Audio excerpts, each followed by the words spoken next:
Welcome to the Water People podcast. Today, we're in conversation with filmmaker Albe Falzon, known for capturing the spirit of an era in the film Morning of the Earth. Before we dive in, we wanted to say a big thank you to you for joining us on this meandering journey that's been season 1 of the Water People podcast. We're gearing up for season 2, which already includes some pretty raw and beautiful stories from thoughtful voices emerging from our global ocean culture. And we're going to take a couple months off, but we'll definitely be back in full force next season with more stories to share. We've also chosen a winner of our season-long giveaway. We weren't really sure what we were looking for in a winner, but we figured we'd know it when we read it, and we definitely did. Congratulations goes out to Soraya in the US, who shared the vulnerable story of where the podcast was meeting her in her own life as she's been navigating starting up her own creative career. Soraya will be scoring a brand new Gary McNeil Concepts board and a quiver of comfy Sanuk footwear.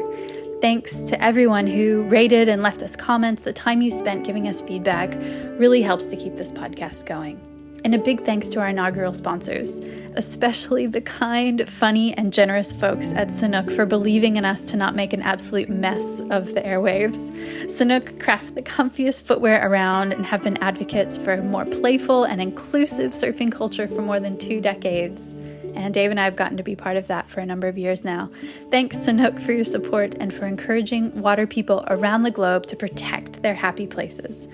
Learn more about their partnership with the Surfrider Foundation at Sanuk.com. Thanks also to Gary McNeil Concepts for their support in making the podcast possible. Gary McNeil is an absolute legend of a human and shapes some of the quirkiest boards around. He's constantly popping around to our place to talk through innovations with new board materials like bioresins and flax to reduce the petrochemical footprint of his boards. Learn more at GaryMcNeilConcepts.com.au.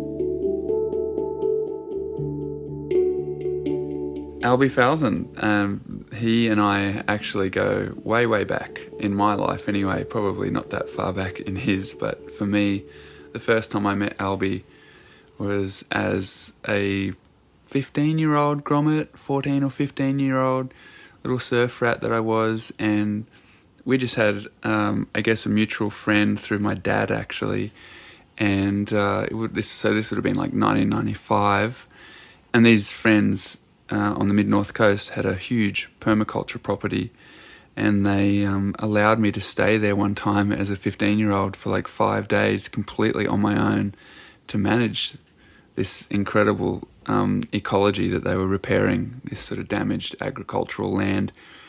And so there was all these animals and these, fruit forests and veggie gardens and all this stuff, and they just left it to me. And so while I was there, Albe drove over and stopped in, I guess, to check in on me, or I don't know if he just felt like stopping in. But anyway, he took me surfing, and we went around the Scott's Head, Grassy Head area, and we went surfing together.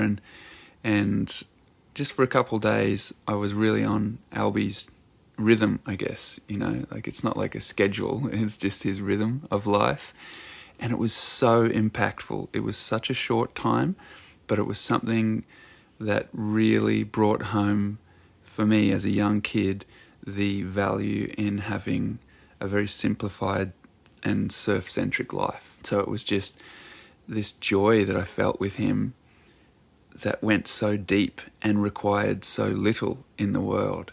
Like this feeling that he had so much richness and abundance in his life, but really he was just going surfing and tending his little garden, looking after animals, and just living with such a big open heart. And I just never forgot those moments. And so, now I'm nearly 40, and that's been, say 25 years of when I can stopping in down the coast at his place and having a visit, having a surf, or, moments of getting on the phone and sort of almost feeling as though he's a bit of an oracle for me, someone I would like to talk to and check in with if life is getting a little bit hectic or a little bit confused. And the simple clarity that comes from having a conversation with Albe has always been really valuable to me, and I know that that's the case for a lot of other people in the surfing world and outside the surfing world too, but there are a lot of people who get so much from a moment or two with Albe, and now that happens so much at Crescent Head and those point breaks on the mid-north coast. What is that? What have you witnessed, experienced, or felt other people feeling from their time with Albe? Most people, from what I've observed, when they hang out with Albe, they just get that same Cheshire cat grin, that same sort of perma grin and that sparkle in the eyes. And really, I'm sure everyone gets something different from an encounter with Albe, but he's kind of like this real elder in our culture, I feel like. He's just got the full-on sparkly eye factor, and there's no chip on his shoulder, and he's still just surfing with such enthusiasm and joy, and has integrated that into his land life in a way that's super inspiring. And it's come through some hard knocks, you know. It's not just a little blessed journey of a very charmed life. You know, he's been put through all kinds of things in his life, and that's what makes his perspective so valuable to so many of us. And of course, he's so well known because of Morning of the Earth and his other film projects. But really, it's just that quality of an encounter with Albe that's so amazing. I can't really find the right words to describe it other than that he feels like a true elder, someone that a lot of us consult or even just think of when we need some sort of direction in life. My first experience with Albe's work was when I was 24. My friends threw me my first and only surprise birthday party, thanks to Alex Davis and Nick Collins for throwing me one of my favorite birthday parties ever. And toward the end of the evening, when a fire was lit and it was a warm autumnal Floridian evening, my friend Nick strung up a sheet and projected Morning of the Earth. And it was the first time I'd really been exposed to that warm and romantic, dreamy kind of back to the earth version of surfing culture. And Morning of the Earth is set between some of the earliest surfs in Bali and the surfing paradise of the far north coast of New South Wales, which is where we live now.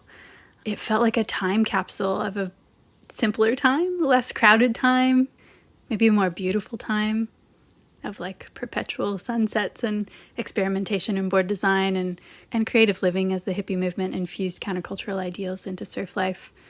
It was just captivating. The Inertia and Surfing Magazine both called the 1972 film Albe's Morning of the Earth the #2 best surf film of all time, right behind The Endless Summer. That's a pretty hefty honor to be bestowed. And I always thought of Albe as like this like surf bachelor guy, just like skimming through life with ease and flow and so much spiritedness. And so it was really moving for me to sit and have the conversation that we did about love and loss and death and the illusion, the grand illusion of all of those things, and the beauty of every breath, every wave, every moment that we are gifted on this planet.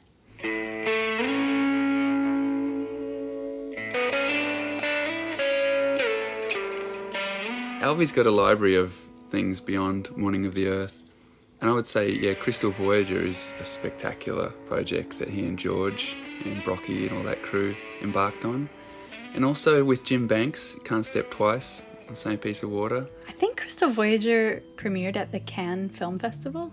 Really? I think so. And those guys are pretty hip back then. I know. And with Pink Floyd playing the soundtrack. Yeah. I mean... Yeah, there's some incredibly talented people in their circles. And also, I think, though, the stuff of Albe's around his spiritual Festivals of the World series and the imagery that he got from the Kumbh Mela and these other massive spiritual gatherings, like 1 million+ people gathering in India for these spiritual gatherings. Wow. And so all the sadhus and yogis and mystics that he got to be around and film. And I actually used some of that film footage of his for a project called Life Like Liquid, like 15 years ago. And it's beautiful and it's just so timeless. And you can just see how all of those experiences have really impacted Albe's life. Well, there's only so much you can say about Albe and capture with our words, but really the feeling you get from Albe when you hear his voice and his pace and his tone, and how he's always here and also in the etheric realms at the same time. Like you can be down the point and so sunburnt and fried and you're starving, and you might make a comment about going to get a snack, and somehow Albe will turn that into an esoteric statement that you'll probably remember for the rest of your life. And it was probably a moment where most surfers would just be like, yeah, man, I'm so fucking hungry as well. Let's go eat. And so I think that aspect of Albe's personality and his spirit is just a gift. I love that he grew up in Catholic school as a Catholic boy, and then ended up discovering through chance, happenstance, synchronicity, whatever you want to call it, Eastern spiritual traditions that have fundamentally shaped his life and livelihood ever since. It's really beautiful, that process of discovery. And so I wanted to ask you, I've been inside and around his house for decades, and I knew it would be something that would probably blow your mind, given that there's so much in that small, beautiful home of his. How did you feel, and what did you see when you were in that space where we sat down just outside there and recorded this conversation? I love seeing how other people live. I think it's really fascinating, and what trinkets, mementos, and pieces of art people choose to look at every day, to be with every day, to live their lives with and around. And Albe's house speaks very clearly in the direction of, even though it's like verging on chaotic with so much iconic spiritual imagery and prayer flags that have been walked around Mount Kailash and blessed by the Dalai Lama, and crystal chandeliers and imagery that he's taken, and hundreds of books stacked all over the place. The spirit of the place is one of calm contemplation. Like everything about his space guides you toward a comfortable seat to sit in front of a stack of books and to sit and be with them and be calm and breathe and soak up your surroundings with wide eyes and a wide open heart. And then there's outside, this sprawling, beautiful property with packs of kangaroos that he's helped to rehabilitate, and all kinds of bird flocks coming to eat from his hand in the backyard, and beautiful fruit trees. And it's just a space that he's nurtured and loved, and it feels super inspiring for us to be much earlier on that journey, but to see where we can take a surfing life, a heartful, thoughtful, mindful, let's just be the full cliche, deep divers into this surfing life that sometimes feels a little selfish. And Albe absolutely refutes that idea that it's selfish, and that's a great part of this conversation too. He talks about how, well, we'll let you listen to it.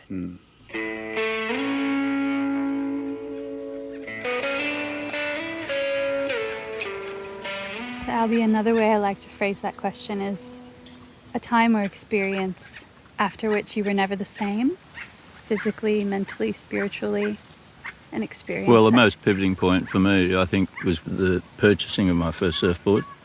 That was the life changer for me. And I just started surfing, and Midget came up to the Central Coast where I was borrowing surfboards and just learning to surf. And he came up with a group of Maroubra surfers, and I was surfing there, and I watched him surf, and it was incredible to see what he was doing on a wave. And there was a surfer there with them, one of the Maroubra surfers called Barry Andreas, and he had a balsa board and had an Aboriginal in the front, and it was for sale. And I didn't have a surfboard at that time. I was borrowing surfboards from an older man who became a mentor for me when I was learning to surf. What year is this? This was probably mid-60s. No, earlier, probably early 60s. And anyhow, it was for sale, and I ran back 3 or 4 kilometres to my mother's house because everyone else was surfing. I didn't have a licence. to see her and tell her that there was a board for sale and did she have enough money and could she buy it for me. And she immediately found the money. And we were really poor at the time, had been, right in those early years. My parents were working class. And she found the money and then I ran furiously back for 4 kilometres with the money, or 3 kilometres. And they were still there and I bought the surfboard. And that was a big change for me because I'd owned the surfboard, but the thing was that came along with that was that my mother said, just go and do what you love in your life. Follow your dream, follow your love, follow your heart. And that was something that was the best advice I had at the time, and I still remember that. And that changed my direction. I mean, I was always going to go down, once I got into the ocean, I was always going to ride waves, and that was going to be my life. I didn't know where it was going to take me, what I was going to do. But when she said that, there's your surfboard, do what you love. And that was a big shift, put me on the path. And I always remember that. It's sort of like going to Mount Kailash in Tibet. Once you've had those experiences, from people that you love, especially family members like your mother or your father, they stay with you, or someone that you spent a lot of time with, a loved one, they stay with you. And that's something that just doesn't matter what I do, where I am, what I read, what I study, that's the basis of my life. That's all it is. And when I'm on a wave, it reinforces it in a way, because that's exactly what she said to do without saying, well, go and surf if that's what you love. She knew that was my life. And she supported it by giving me the money to buy the surfboard. And in a very simple way, said, follow your heart. And my life has just blossomed from that point. And that was a mantra that was given to me by my mother, who never read a book in her life, never travelled, had no idea of various religions or whatever. And yet she intuitively understood that.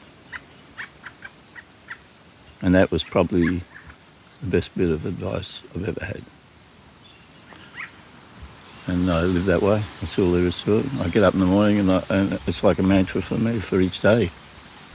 Do what you love. And I just live it. So, all the other things that have happened, all the experiences, all my travels, all the films that I've made, the countries I've been to, are all based on that. All the pearls that I've experienced and I've collected along the way have been because of that. And now, at this point in time in my life, there is nothing else but that. That's all there is. I don't need to go out and have new experiences. I don't need to go there or anything, because when I wake up, it's a new experience. Every breath I take is a new experience. Every ride I have on a wave is a new experience for me. And I don't need it, because it's just, the emptiness of that is just perfect. It's almost, you get to a point of nothingness, and yet everything's there in its perfected way. So that's what I do. How has that gone for you? We've been talking a little bit about how there's been, there are trauma points in our lives. Like, there's periods of... Loss. Yeah. I don't know if you wanted to specifically mention what you've gone through. Yeah, loss is a difficult thing, but there's no such thing as loss in the world. It's an experience that helps you grow and become more compassionate. So whatever happens and is looked at as a loss, whether it's the losing of a close friend or the death in the family or a tragedy in your own life, you kind of work your way through those physical and emotional and mental traumas, because your life is based on the mantra of follow your heart, which is being the spirit that you are, right? And once you actually step into that realm, that spiritual realm, it's easy. It's difficult at the time because you don't realise that, because you feel the emotional pain or the mental pain. But you go through it and it helps you get to a point. It might happen in one lifetime, might take 100 lifetimes. In the Dalai Lama's case, it would have been 5,000 lifetimes. But he is the most compassionate person on this planet, in a real sense. He understands that, he lives that, he is the embodiment of that. And I think the loss, quote unquote, that we experience through trauma, if it's a death in the family or loss of a loved one, helps you become more compassionate. So it's then looked at as not an unhealthy thing, but a healthy thing, positive. You know, often people pass over because they get cancer and they suffer in the last years of their life. And it's traumatic for everybody, but it's a blessing in disguise. Because if you look at the continuation of life, then that's clearing out a blockage. And it's like that. It's just a click of the fingers. That's all your life is. You know, it's only a moment, but it's for eternity. But that moment of trauma passes and prepares you for something else that's coming in your life, which is more important. And we don't often realise what that is, but sooner or later we find ourselves there. And we realise, that's why that happened. It wasn't really a loss. It was a blessing in disguise. And that's how I look at things, you know. I don't get caught up in the trauma so much in my life now. I mean, I did. You know, I've had experience like everyone where you suffer loss, and a horrible loss, you know, because you don't realise what the cause of that is and why it happened. You start to question yourself and the reasons for that happening.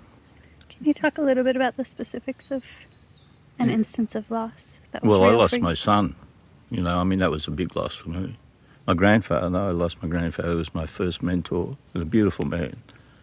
And, you know, he was a guide, and he helped me to realise things that are important in my life now. Like the first time I saw the ocean was with him. First time I saw a flower was with him. The first time I heard classical music was with him. You know, so when he passed over, that was my first realisation of death and loss. And, you know, I was 10 years old, and it was traumatic. And I didn't know, what is this? What's happening? Why is my loved grandfather being taken away from me? It was horrible. I was there the exact moment it happened. We were at the entrance, Ocean Bars, and all our relatives there, all the loved ones, his family, my family, we're all there on holidays together. And he was a swimmer. He loved swimming, and he had this most perfect style, and he was always just moving at this pace, which was kind of constantly in harmony with everything. Everyone else was racing everywhere, and he'd dive in the water, and he just had this perfect stroke, and he'd go up the pool and down the pool, and up the pool and down the pool. And everyone's racing everywhere, but he's just harmonised his life to that point. And they were talking about death. It's funny, at this time, a perfect day. It was crystal clear, and I was in the little children's pool beside it, attached to the main pool. And I wasn't right there with the group.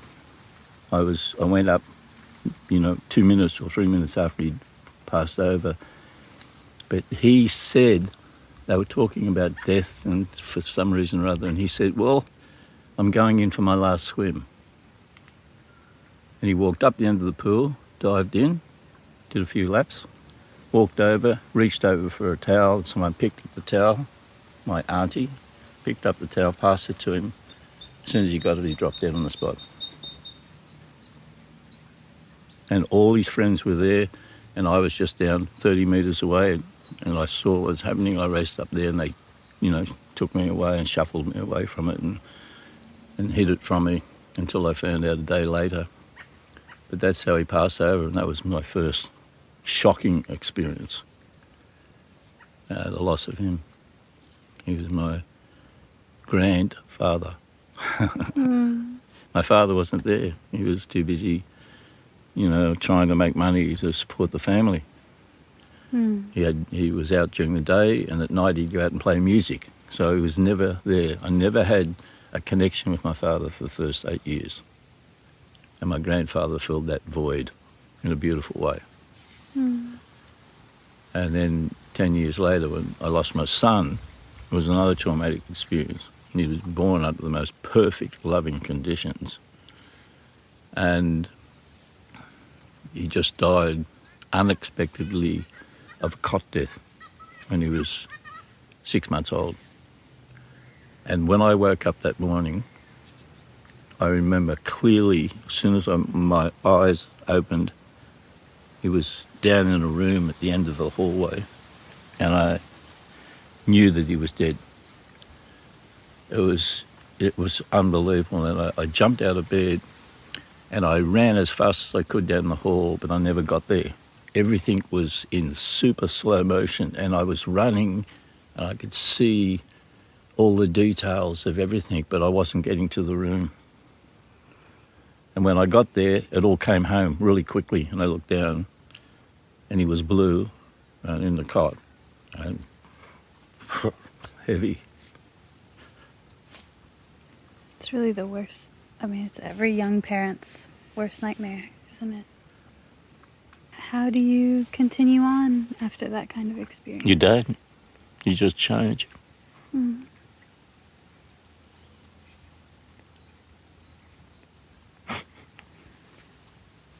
Yeah. Mm.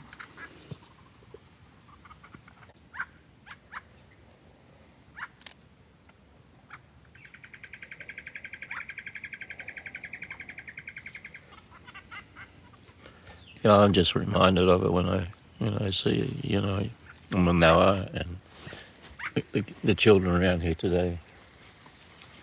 Mm. I was and could have been. Mm. Mm.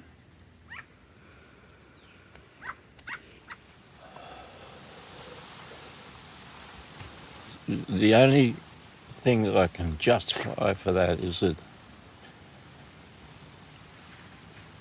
he lived his life and was incarnated for that purpose, to perhaps bring us together and make us do and realise certain things. But he went to a better place. And at the time you don't realise that, but you have to justify your loss with the fact that you lose something, you gain something. And if he lost his life in this world with us, then he's gained something in another world, somewhere else. Mm. But at the same time, it's a lesson for us, and it teaches us. And you don't realise at the time because you have no idea of how the trauma of that. And when you're 20 years old or 24 years old, you have no experience to call on. Mm. Mm. And it's a real mind bender and heartache and heartbreak when that happens. Totally unexpected, born out of the most pure love and relationship. Everything was perfect with Tanya in my life at that point. We couldn't have been more in love. Everything was perfect. Mm. We were both happy. We were both living healthy lives. And then just like that, came and went. How did you move through that loss together? Well, we had, the moment it happened, we called on a surfer called Dr. Robert Spence, who was an older neurosurgeon, one of the best neurosurgeons in Sydney at the time. And he was a surfer, and he lived just down the road, and we were totally distraught. And we phoned him up, and he came up, and he was really caring and loving, as you could be in that situation. And that was the first step of helping us to move through it. But we never really did. We separated not long after that. We had another child, which was probably not the best thing to do because we were so traumatised. You can never replace that. And that fell apart. So it just destroyed everything. It was like the complete shattering of the egg. It wasn't one crack, it just blew it out. And that was it. And you just move on, and they're just things that come in your life. Everyone has trauma, and you deal with it the best way you can.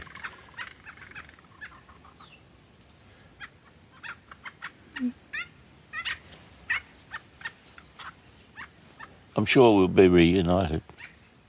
when I look at it now. I mean, I would hope you can't predict what the future holds for us, on the other side, or how things unfold.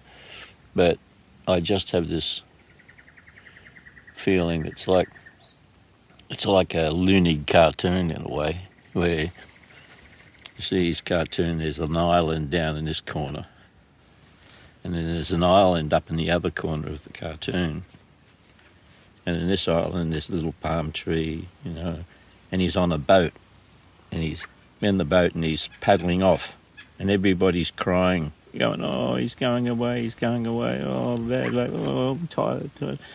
And up on this island in the other corner, there's a palm tree with a lot of his old friends who have passed over.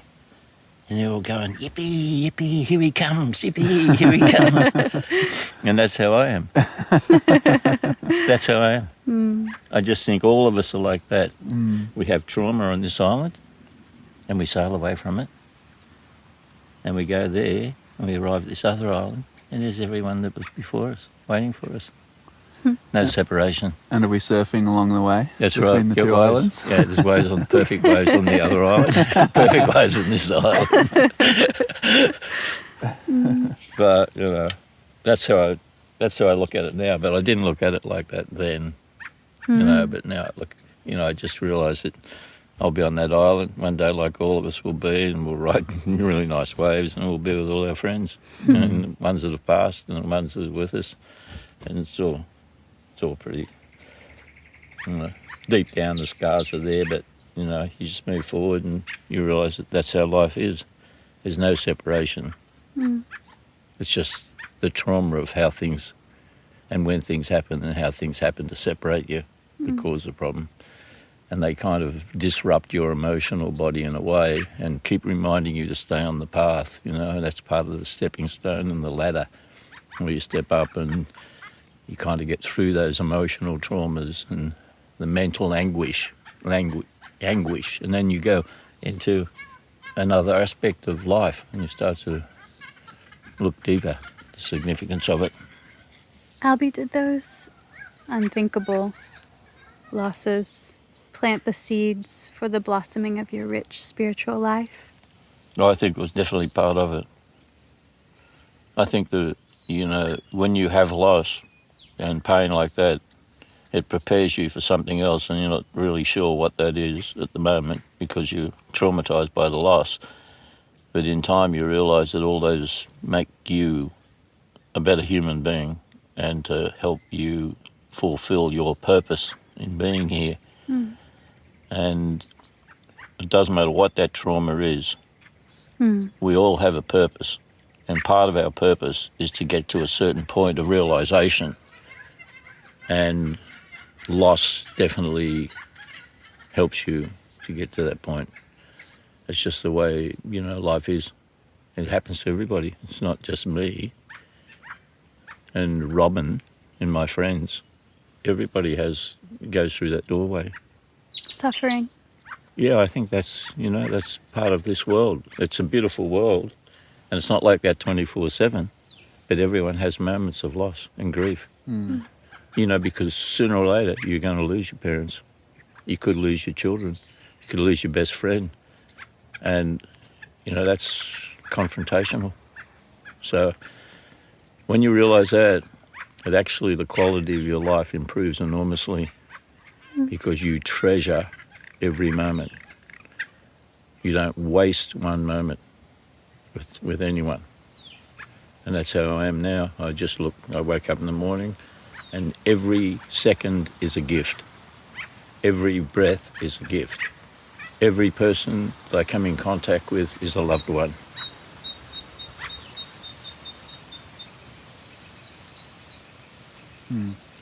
That's so beautiful to hear. I feel like I've had one of those big experiences like that, and that was when my dad took his life, and that whole experience was maybe 9 years ago now.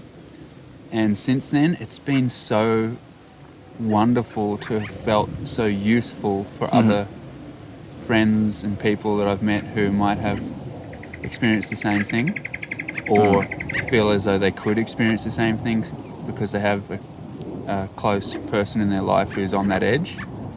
And that experience for me has been surprising. I didn't really think of it like that beforehand.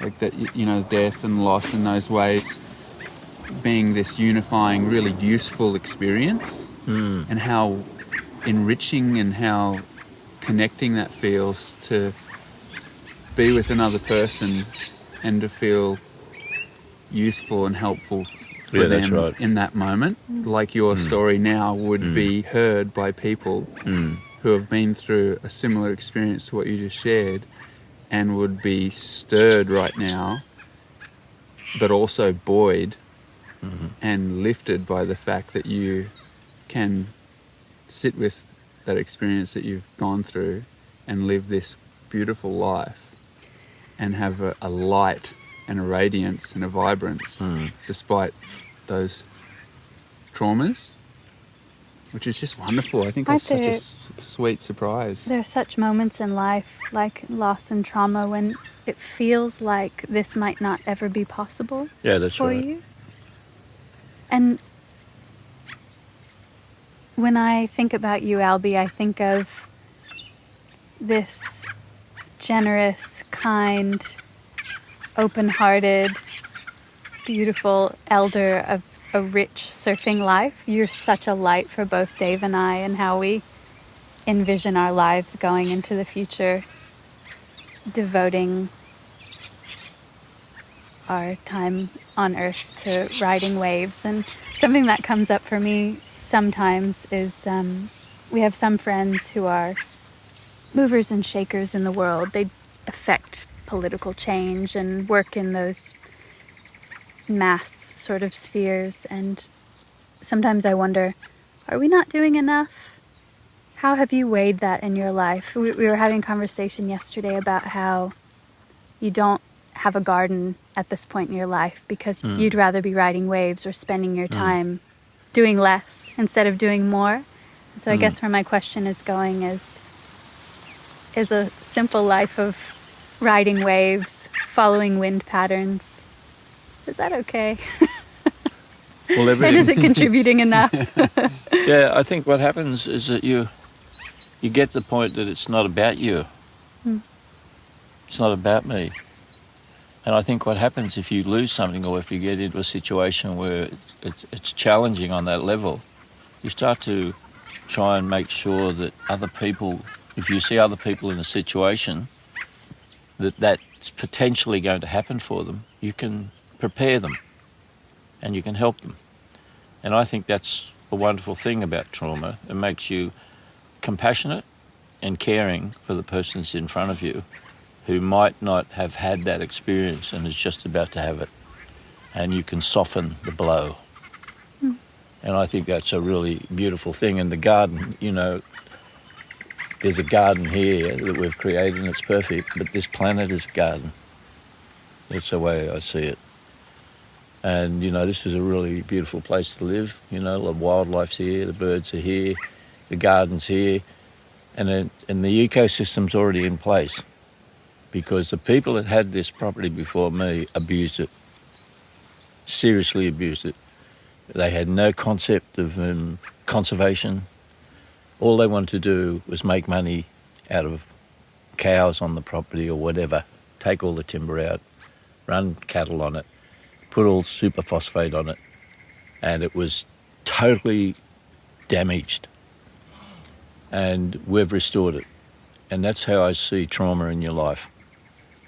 No different to that. You get damage from trauma and then you use that to restore the vitality in other people. And in doing that, it's circular. It comes back to you. And the joy that comes back from you is more than the effort you put in to making someone else's life better. It's selfless service. And it comes often from traumatic experiences. It also comes from beautiful experiences that you have. And my life is, like yours, is just full of beautiful experiences. We've made choices, and the choices that we've made, regardless of whether they're traumatic or beautiful, have brought us to this point. And it's a beautiful point to be at, because now we can call on that experience and all that beauty to share with others and help others and the planet in the process. That's my whole life right now, from day to day. I don't look for results. I just do it from day to day and with whoever I come in contact with, whether it's somebody in the supermarket, checking out, someone pulling petrol in my car, or a llama on the beach, like Manoa. I mean, one of the best llamas I ever had was a little rabbit. I didn't realise that at the time, but he turned out to be an incredible llama. So, we're just fortunate, the billions of cells that pass through us. We got the lucky door prize in one level, and we're born here and we have this experience, and it's fantastic because for us, we go and ride waves, and tap into it constantly, not just momentarily, to the point where there's nothing else. That's all you're doing. You're just constantly on the wave. You come in and eat food, have a sleep, and you get back on the wave.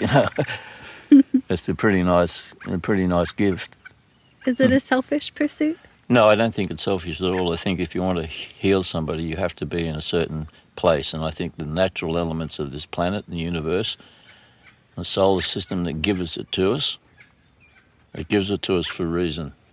Life's given to us for a reason.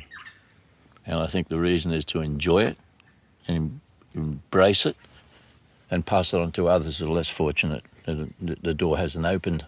They might get a glimpse of it, sometimes a little bit of light comes through the door. But for us, the door's wide open. Mm. And I saw that, when I was looking at the film Dick Van Stralen, and listening to the interview that David did with Dick and his experiences with him over the period of time. And it was phenomenal. It was just the opportunity to be able to show how much love exists in human beings and in the relationships that you have. And he has that on a personal level with him because he was a mentor for David for a number of years. But then you see it come through on the film. And it's not about Dick anymore. It's about you, the person watching it. Mm. And you have that opportunity to give that light and that love through that moment and that experience of his relationship with Dick to everyone. And that's magic. Mm. And I think that's the beautiful position that we're in from our experiences now, because we're conscious and aware and sensitive, and we've been given a great gift and an opportunity, and we share it the best way we can. Mm. You were speaking earlier about the wisdom of your mother and how she changed your life with those simple words to follow your passion, follow your heart, follow what you love. I've heard a story about another group of women who gave you some advice that changed your path in maybe a small way or maybe a big way that ended up impacting surf culture in a very big way. Can you talk about those women? They were two Catholic nuns. And at the time I was working at Surfing World magazine, and the art director, Paul Collar, at the time was the art director, and he wasn't into surfing that much.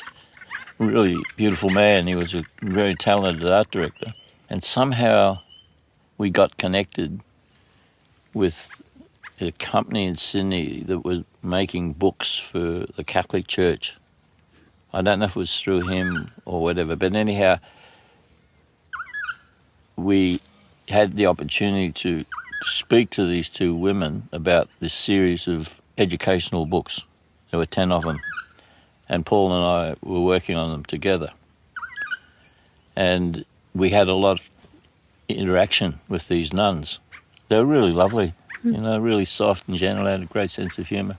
And then I remember somewhere in the process of putting them together, we started talking about, one of the nuns started talking to me about your future. What are you going to do? What do you want to do? Because we were pretty young at the time. And that's when I said I wanted to go out and make a surfing film. And she said, well, go out and do it. Just go out and do it. And it was like another little moment, you know. And I listened to it and I went, okay. And it was already going to be done, but it was just someone along the path that was just giving me another little push along. And don't forget the film, all right? It was just something that happened in the morning that came out afterwards. But, you know, that was already, the blueprint of that was already done, you know, that film. I mean, it was already in place. I really just happened to be the person that pressed the button and went on the journey. And missed out on a lot of waves. Yeah, well, I did, but, you know, usually when the wind was onshore and everyone was hungry and it was all over, I'd be going, okay, well, we got to go now, you know. So I was on the back end of it, you know, but that was part of it. You know, the joy for me at that point in time was sharing and being there. And, you know, I had a front row seat on some really nice, you know, surfing and beautiful experiences.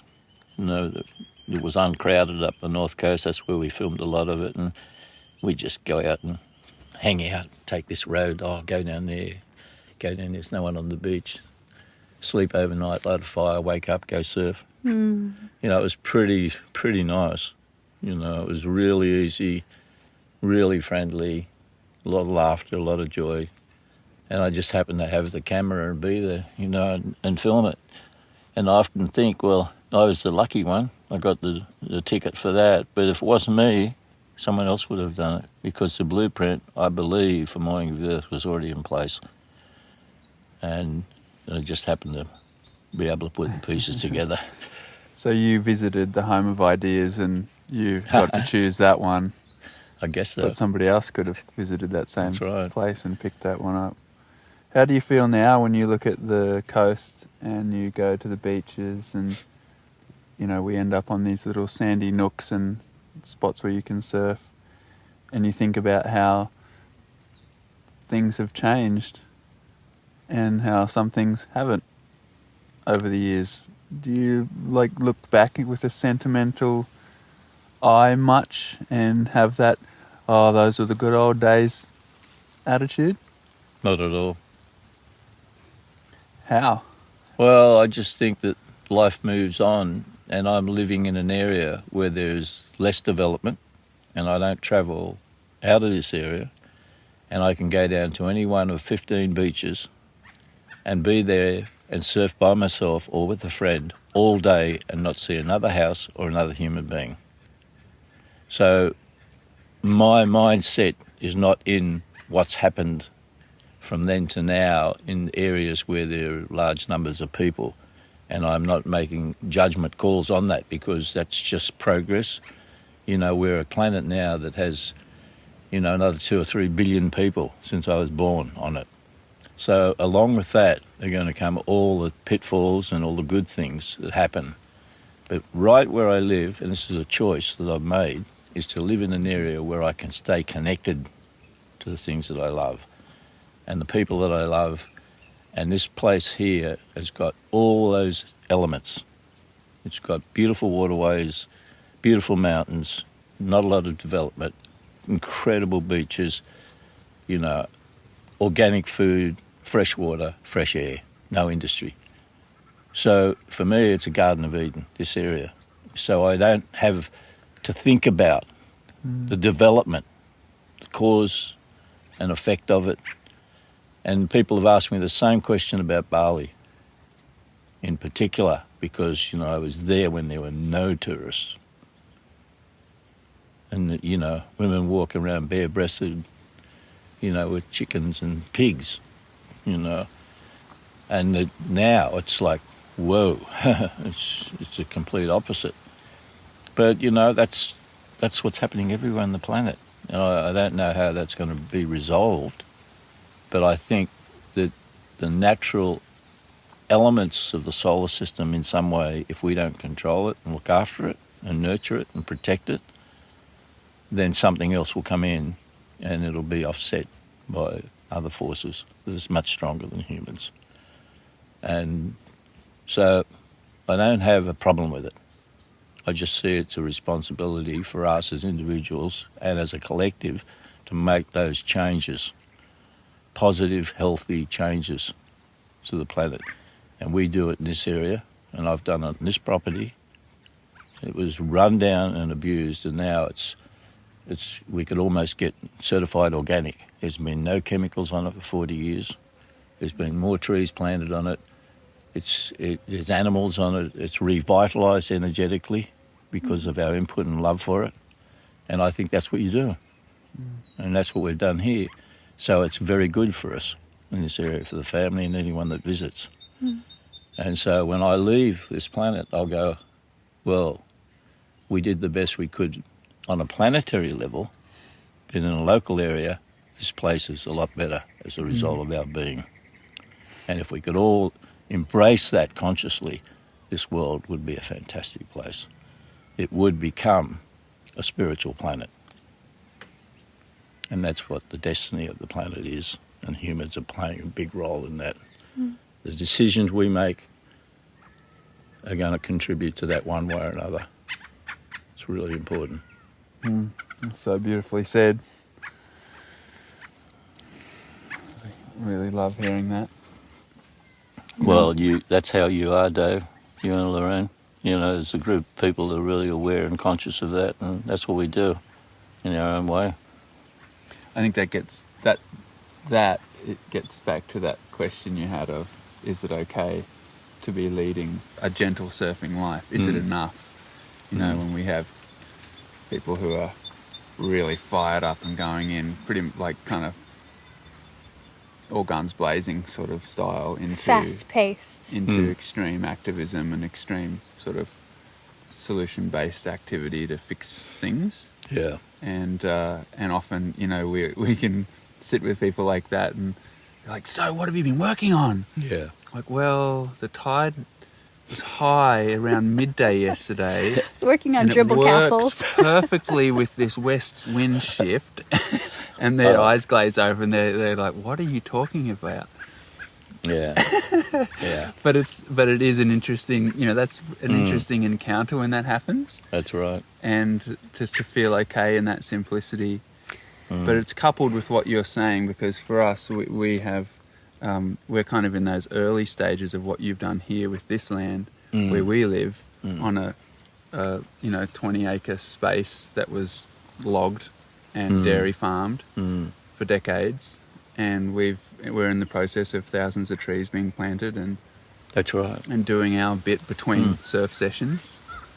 And yeah, it's really a sweet way to articulate that for us. It's really helpful. I just see so many people that I love so much going faster and faster. Yeah. Being more engaged, being more digitally connected specifically. And there's a part of me that just wants to go slower and live outside of time more. Yeah. You know, instead of living into time more and scheduling more. I just want to live outside of that world, and that sometimes feels selfish, but sometimes it feels like the most radical thing to be doing. Not really. I think it's, you know, there's the harmonics of your life in relationship to where you live, and the harmonics of the ocean from the waves you ride and the life you live. And you use that in your local area by planting thousands of trees and doing what you can when you connect with people in the process. But then that energy doesn't stop there. It goes out. Every thought, every action that you make and do contributes to the collective. And because you don't see the result, and we're used to seeing results in our world, where is it? What's happening? But you don't see that. It's much more subtle than that. It's an energy field that's created by us as individuals where we are. And even though you don't see the results, if you carry that within your own lifestyle and your heart, that is a major contribution fact to changing this planet. So in doing less is a good thing. It's being able to consciously recognise that and don't just be in the harmonics of the planet. You know, being in the energy flow of what's going on in the planet, rather than try and think that we're going to control the outcome. Listen instead of doing. Feels like ecological time versus industrial time. That's right. And I'm totally into doing less, but making sure that the consciousness and the quality of what you're doing is a contributory factor to what's going on in the planet. And you can do that when you live in areas like this because there's no interference. I don't have a television set. I'm not concerned about that. Energetically, this place is clear and clean. I live an organic life. I'm healthy. I surf a lot. I'm grateful. And those energies go out. You don't see the result, but they go out into the world in the collective. And that's what we all do. You do that. Shannon and his family do that. We all, it's a group energy. It's an individual, but it becomes a group energy, and you can see it in the small groups that you work with, but those groups connect. It's like a big group. Humanity is just one group, but within that humanity, you've got all these smaller groups, and they eventually, these points of light link up.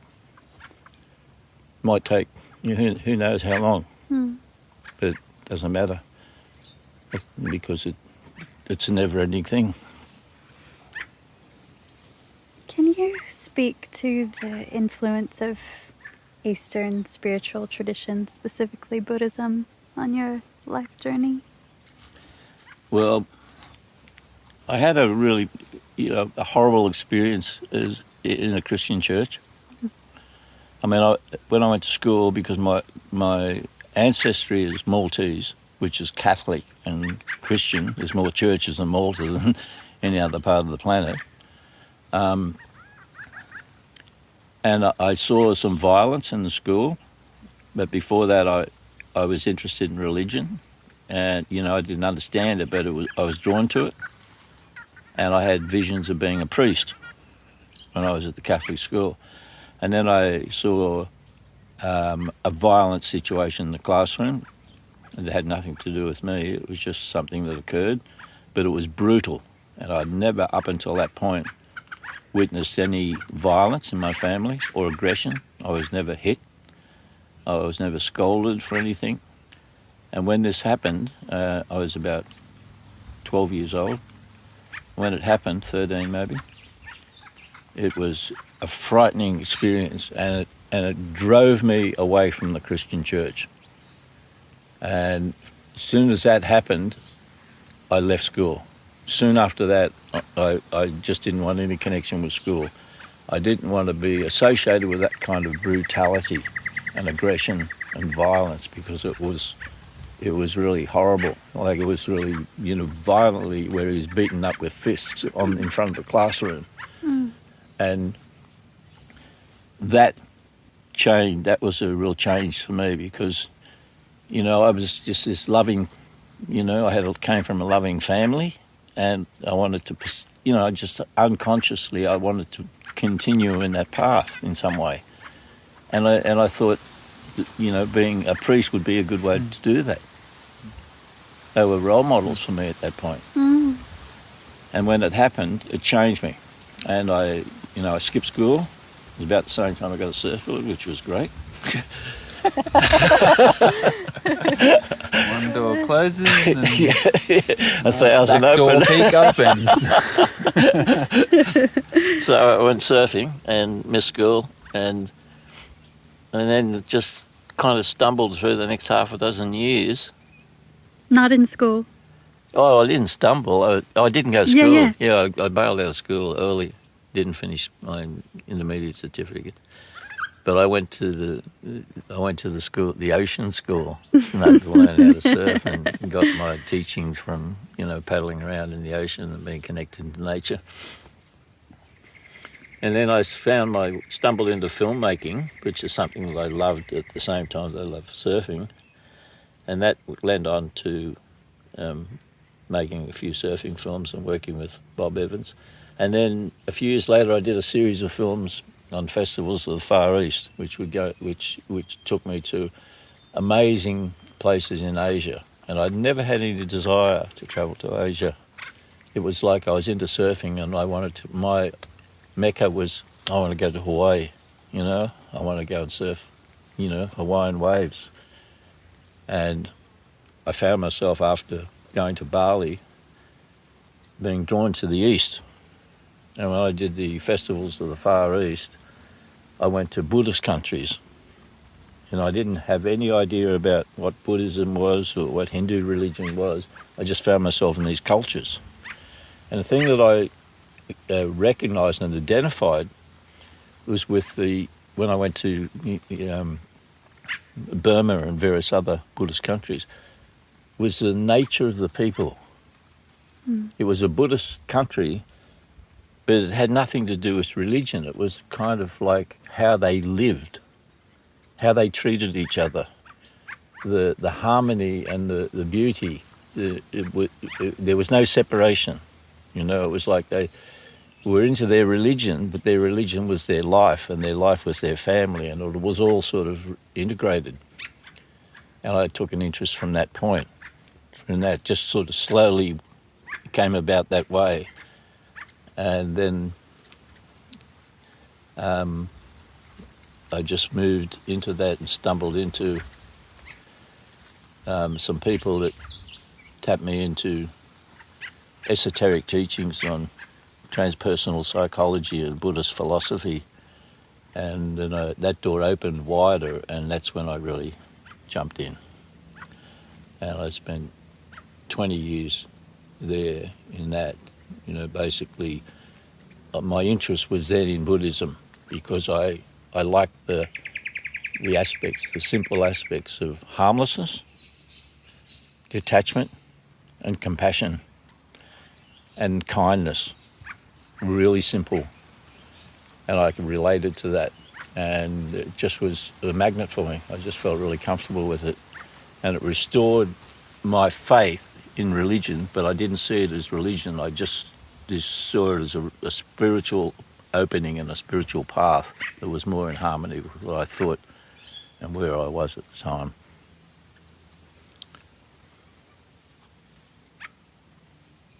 And now I have Buddhas on my board.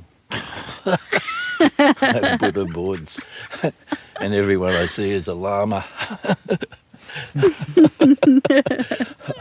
Well, of course I don't, go up to them and say, "Oh, Lama John, that was a nice wave you had today." But underneath it, that's what I think. When I'm in the water, I see everyone as a lama. I just sort of look at them, and, kindness I think is really great. It's a wonderful thing to be able to share that, because they're the ingredients that make us what we are, but you express them through the way you live. And for me, to be in the ocean is just the most beautiful thing.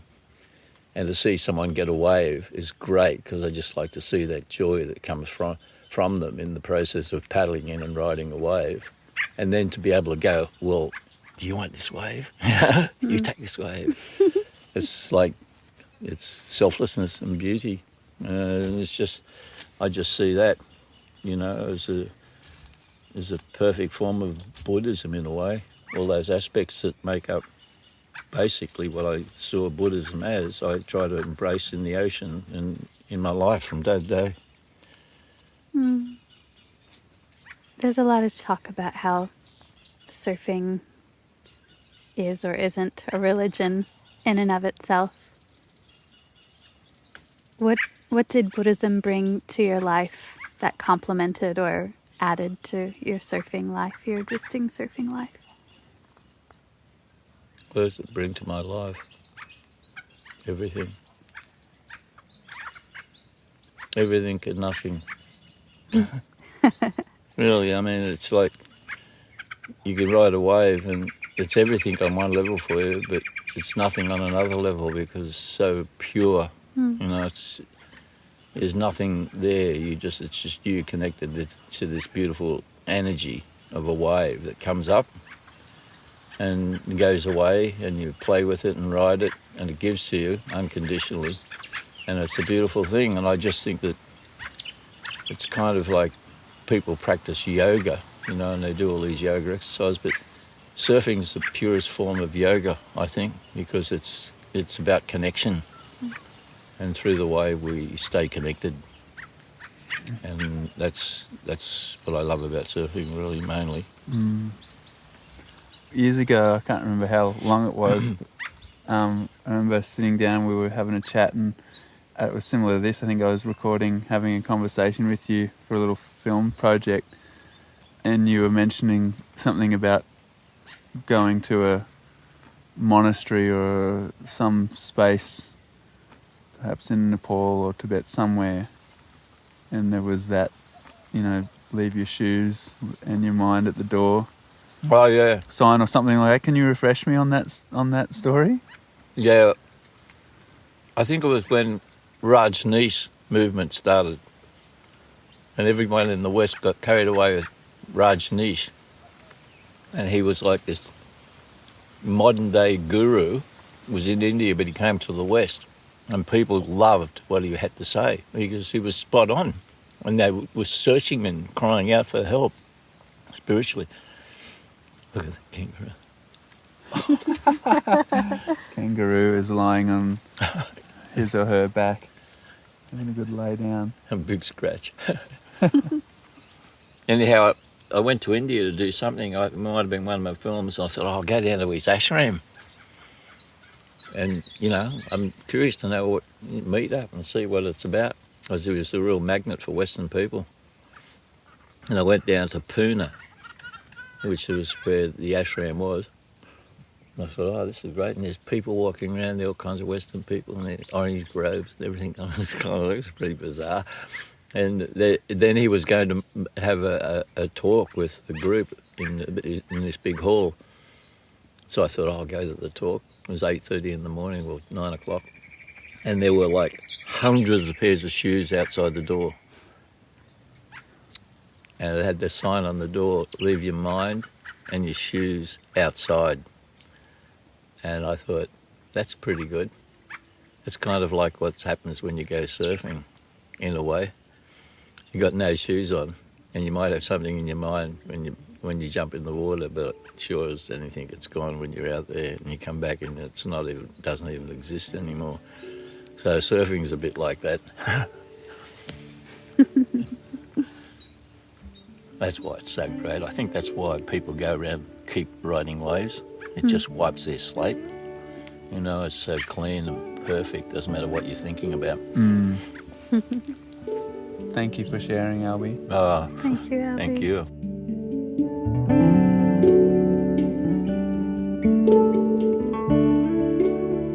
Thanks to Albe Falzon for reminding us that a deeply committed water life is enough. You can learn more about Albe via morningoftheearth.net.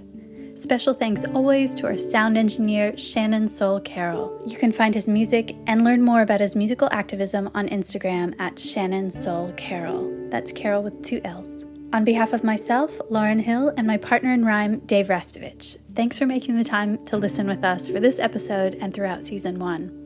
We'll be continuing the conversation on Instagram, where we're at Water People Podcast.